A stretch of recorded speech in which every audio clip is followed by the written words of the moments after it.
আসসালামু আলাইকুম। আমার চ্যানেলে আপনাদের সকলকে স্বাগত।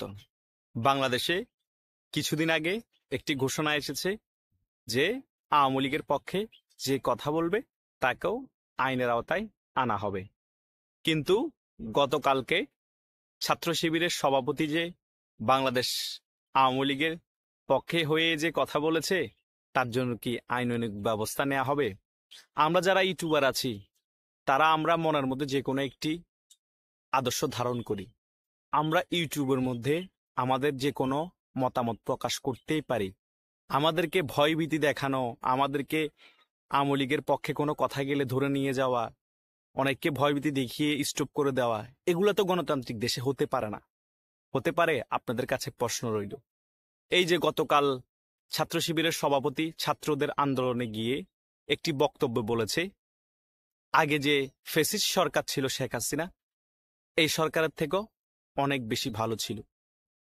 ফ্যাসিস্ট সরকার শেখ হাসিনার সে কখনো সাহস করে নাই শিক্ষকের উপর হামলা করার জন্য। এখন যে নব্য ফ্যাসিস্ট সরকার আছে সে শিক্ষকের উপর হামলা করছে এবং শিক্ষকের উপর গরম পানি জলকামান দিয়ে নিক্ষেপ করছে। আরো অনেক ধরনের কথা বলেন এবং এই সরকারের সমালোচনা করেন এবং এই সরকার থেকেও আওয়ামী লীগ সরকার ভালো ছিল বলে তিনি বক্তব্য দেন। এখন কি শিবিরের সভাপতি কি গ্রেপ্তার করা হবে? তিনি তো সত্য কথাই বলেছেন। এই সরকার ৮-৯ মাসে যে পরিমাণ দুর্নীতি করেছে, যে পরিমাণ মব ভায়োলেন্সে সাপোর্ট দিয়েছে, ধানমন্ডি ৩২ ভেঙেছে, মুক্তিযুদ্ধের মোরাল ভেঙেছে, শেখ হাসিনা ১৬ বছর থাকা অবস্থায় এত টাকা কি পাচার হয়েছে? শেয়ার বাজারের মধ্যে ৮০,০০০ কোটি টাকার কোনো খবর নেই এই ৮-৯ মাসে। সব থেকে কারাপশন উপদেষ্টা হচ্ছে এই আসিফ মাহমুদ। এ বাচ্চা বলা এত পরিমাণ দুর্নীতি করতেছে, তার বাপকে সহ দুর্নীতিতে জড়াই দিয়েছে, তার এপিএস কে সহ দুর্নীতিতে জড়াই দিছে। শেখ হাসিনার একজন এপিএস ৪০০ কোটি টাকার মালিক হয়েছে, সেটা তিনি সত্যি কথা স্বীকার গিয়ে বলেছে যে আপনারা হাউ মাউ করে শেখ হাসিনার ১৪ গোষ্ঠী উদ্ধার করেছেন। এই যে চুনুপুটি একটা বাচ্চা ছেলে, তার যে মন্ত্রণালয় আছে সবচেয়ে কারাপশন মন্ত্রণালয় হিসেবে এখন পরিচিত আছে, পুরো বাংলাদেশ লুটে পুড়ে খাচ্ছে, পুরা ওই যে মন্ত্রণালয় আছে লুটে পুড়ে খাচ্ছে, তার কোনো পদত্যাগ দাবি করতেছেন আপনারা? এই সরকার যে ছাত্রদের উপর এখন অ্যাটাক করতেছে, শিক্ষকদের উপর অ্যাটাক করতেছে, এখন প্রতিবাদ করতেছেন না? তখন আপনাদের চেতনা দণ্ড দাঁড়ায় না? শেখ হাসিনা দেশের জন্য যা কিছু করেছে, এ সরকার আরো ২০ বছর থাকলে, আরো অন্য সরকার এসে ২০ বছর থাকলে তার থেকেও বেশি কিছু করতে পারবে না, হয়তো কাছাকাছি যেতে পারবে। এটাই হচ্ছে বাস্তবতা শেখ হাসিনার শাসন আমল। যে যেটাই বলেন না কেন, হ্যাঁ শেখ হাসিনা একটা জিনিস করেছে, যে বিরোধী যে রাজনৈতিক দল ছিল তাদেরকে দমন নিপীড়ন করেছিল। এটা আরো কম করা প্রয়োজন ছিল। যারা অপরাধী তাদেরকে হয়তো শাস্তির আওতায় আনা উচিত ছিল, কিন্তু রাজনীতি খাতিলে অনেক কিছুই করতে হয়।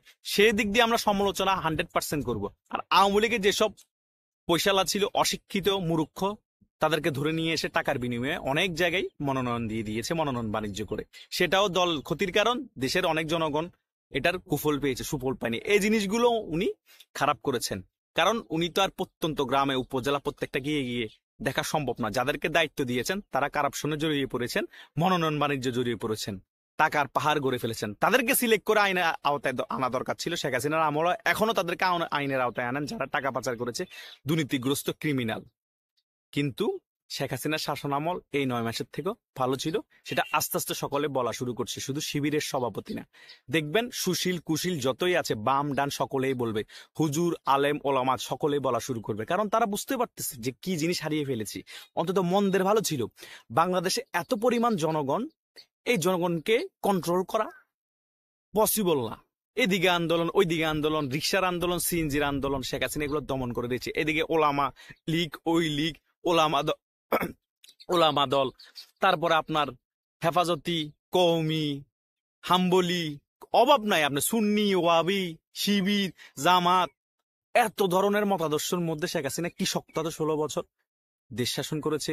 এটা আপনারা চিন্তা করলেই তো বুঝতে পারেন যে শেখ হাসিনা কতটুকু পারদর্শী ছিল একটা দেশ চালানোর জন্য।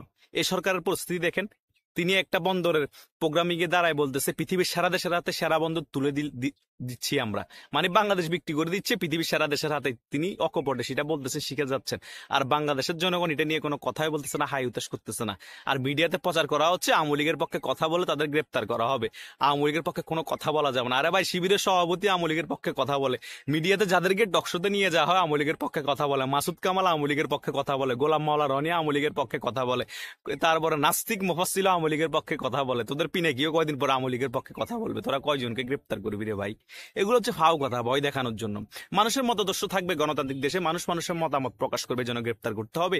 আমি আওয়ামী লীগের কিছু জিনিস ভালো দিক আছে এই নিয়ে কথা বলবো, সে কারণে আমি কেন গ্রেপ্তার হব? ভালো দিক কি মানুষের থাকতে পারে না? চীনের মা সেতুং বলেছেন, যার মধ্যে 70% ভালো দিক আছে সে ভালো মানুষ, 30% খারাপ দিক থাকতেই পারে, কারণ আল্লাহ আমাদেরকে স্পেশাল ভাবে তৈরি করেন, আমরা নবী রাসূল না। তাই আওয়ামী লীগও কি নবী রাসূলের দল নাকি রে ভাই? আল্লাহ কি প্রদত্ত হিসেবে দলটাকে বানাইছে? ওদের 30% 40% খারাপ গুণ থাকতেই পারে, 60% 70% ভালো দিক থাকলে সে একটা ভালো দল। মানুষের ব্যাপারও সেম, প্রত্যেকটা দলের মধ্যে কারাপশন আছে, দুর্নীতিগ্রস্ত লোক আছে, তারপরে বাটপার আছে, চোর আছে, ইয়াবা ব্যবসায়ী আছে, তারা ছাতার নিচে ঢুকে। এই ছাত্র শিবিরের ছেলেরা আরো বিভিন্ন দলের লোকেরা আওয়ামী লীগের লুঙ্গির তলে ঢুকে নাই, ঢুকে রাজনীতি করে নাই ভাই, এরকম হবেই। তার মানে হিংসাত্মক ভাবে একটি দলের মতাদর্শকে দমিয়ে, নিপীড়ন করে, মেরে ফেলে, কর্নারিং করে দমানো সম্ভব না, তার আরো শক্তি সঞ্চয় করে। এটা হিতে বিপরীত হয়ে যায়, যেটা সামনে দেখতে পাবেন। এখন শিবিরের সভাপতি বলেছে, কয়দিন পর ছাত্র দলের সভাপতি বলবে, এরপরে সারা বাংলাদেশের লোক বলবে। Wait and see. ধন্যবাদ সকলকে।